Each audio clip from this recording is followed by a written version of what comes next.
একজন চাওয়ালা যদি দেশের প্রধানমন্ত্রী হতে পারে তাহলে আমি কেন পারবো না?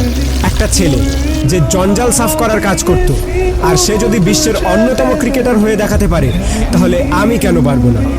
একটা মানুষ কোনো ডিগ্রি ছাড়াই শুধুমাত্র পেট্রোল পাম্পে কাজ করে ইন্ডিয়ার বেস্ট বিজনেসম্যান হতে পারে তাহলে আমি কেন পারবো না?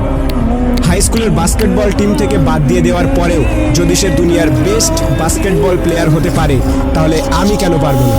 কিছু লোক কলেজ ড্রপ আউট করার পর নিজের কোম্পানিতেই কলেজের টপারদের হায়ার করতে পারে তাহলে আমি কেন পারবো না? এক ব্যক্তি যাকে নিউজ পেপার কোম্পানি চাকরি থেকে বাদ দিয়ে দেয় কারণ তার মধ্যে নাকি ক্রিয়েটিভিটি কম ছিল, আইডিয়া কম ছিল, সেই ব্যক্তি যদি পরে মিকি মাউসের মতো ক্যারেক্টার ক্রিয়েট করতে পারে তাহলে আমি কেন পারবো না? একটা মানুষ যার গার্লফ্রেন্ড তার সাথে ব্রেকআপ করে নেয় এবং তাকে সমস্ত সোশ্যাল সাইট থেকে ব্লক করে দেয়, কিন্তু সেই ব্যক্তি পরে দুনিয়ার সব থেকে বড় সোশ্যাল নেটওয়ার্কিং সাইট ফেসবুক বানিয়ে দিতে পারে